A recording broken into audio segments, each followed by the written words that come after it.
Welcome back. As insecurity continues to displace families and disrupt communities across Nigeria, mental health experts are raising fresh concerns about the psychological impact on survivors. Beyond the physical losses, many victims are now struggling with trauma, anxiety, and long-term stress. As NGOs and humanitarian organizations in Nigeria expanding mental health services in affected regions, providing trauma-focused therapy and emergency helplines, they also insist that mental health support must become a central part of the nation's response, ensuring survivors receive the care needed to recover and rebuild. Now, joining us for this conversation is the founder of Law for Health organization in Nigeria, Dr. Yusuf Harun. Good morning. Thank you so much for joining us on the program this morning. Good morning. Thank you very much, Mr. Jai. Always a pleasure. Always a pleasure having you on the show. It's quite worrisome that we're seeing some challenges in the country. Kidnapping is on the rampage. What can you say to some of the victims on how they can get healed at this time? It's a very, very important question, and it is unfortunate that this kind of situation is happening.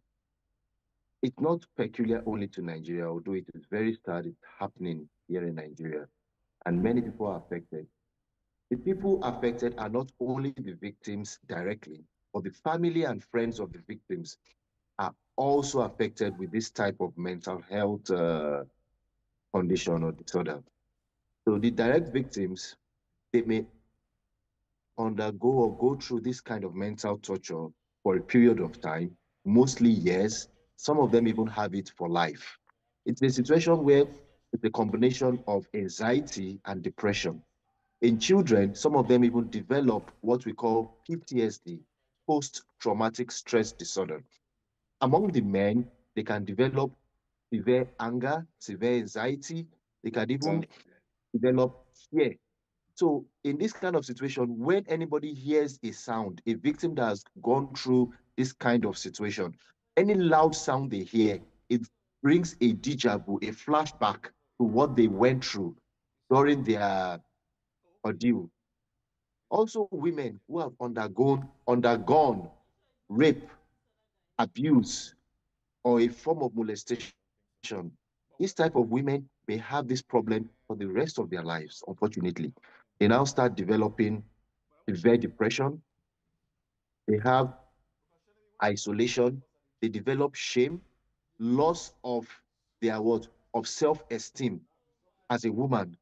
Because a woman who came out to publicly say what she went through in the hands of this kidnapper said there were many of these men, over 10 of them, and each of them slept with her constantly, irrespective of her state. Another woman was a nursing mother. She was abused and raped even while she was breastfeeding a baby, and they did not care about even the state of health of this baby.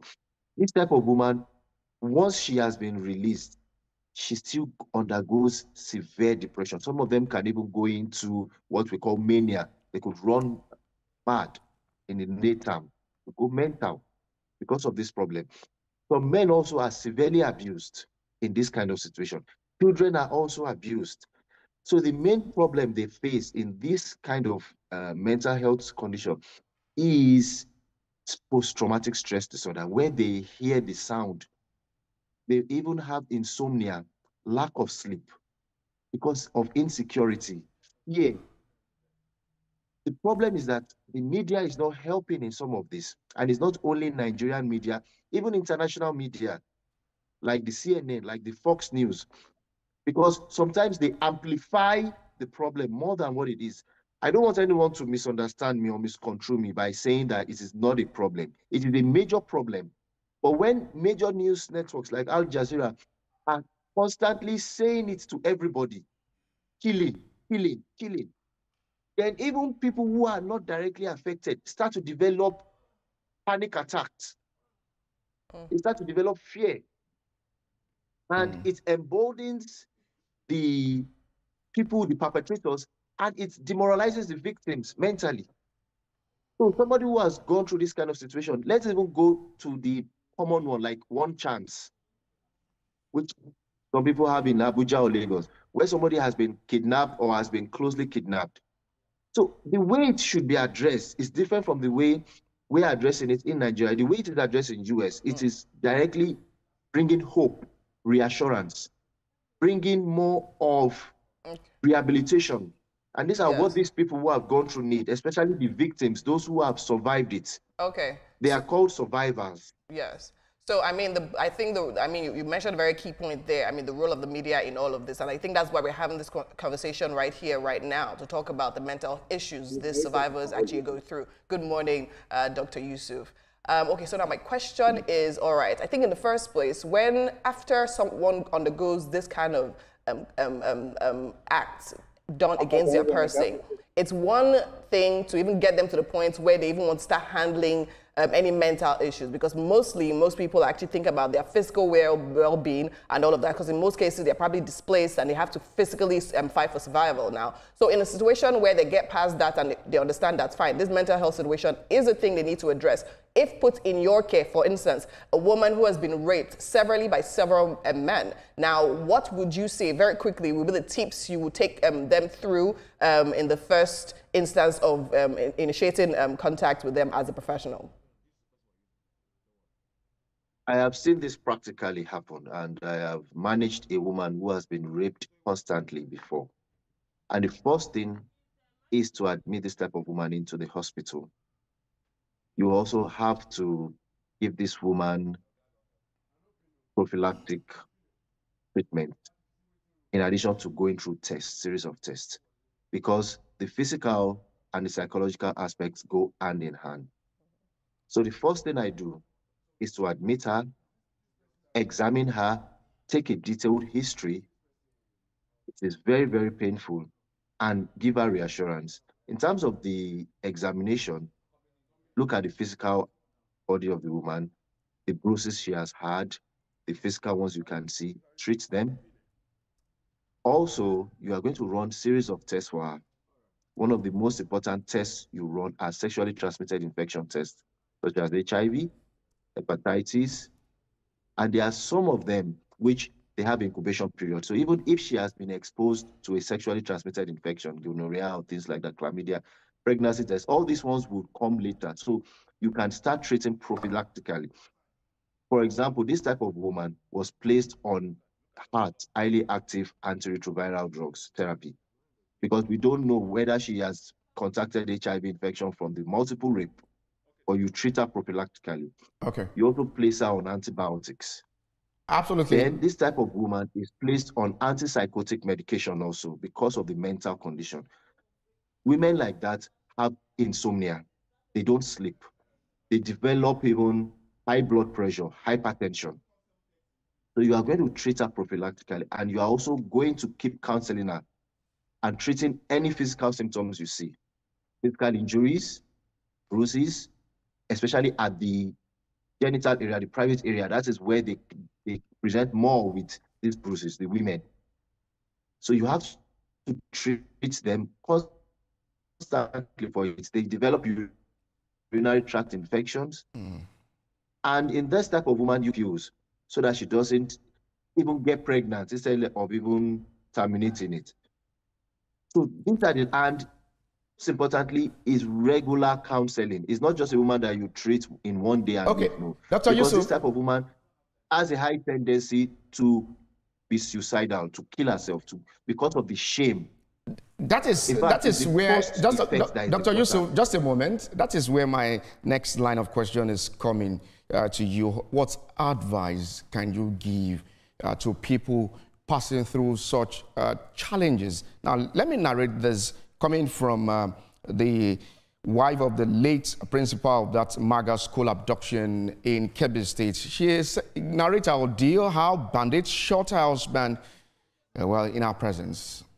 These are people who are passing through some of these challenges, away from this issue of where maybe some of those victims, this is another victim narrating our own ordeal. What kind of advice do you have for people like this to protect their mental health? I'll be honest with you. many of these people that have this problem, no one can understand deeply what they are going through, except somebody who has gone through a similar ordeal. So it is not just easy to say, oh, take heart, sorry, I feel your pain. Showing empathy is good, but what these people are going through is deeper than what we can ever imagine. The best advice or the best treatment or therapy for these people is constant rehabilitation. These people need somebody who would show them love, empathy, sympathy, care, and regular rehabilitation.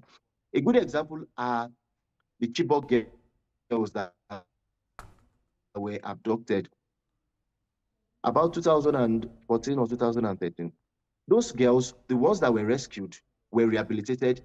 Many of them were transferred or they traveled to the United States of America. They met even the president then, who is even currently, they met the president. Many of them have even graduated now. Their lives have changed. Some of them have even settled down and married and had children.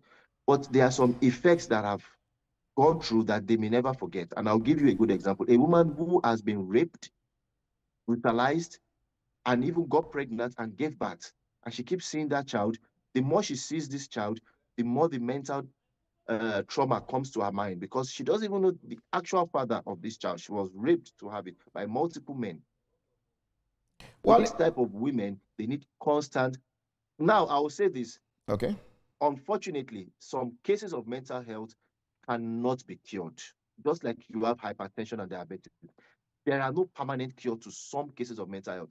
So that's why they call some a flashback or a trigger. Somebody who is, but the good news is it can be managed. Absolutely. So some of them might be on antidepressants for the rest of their life.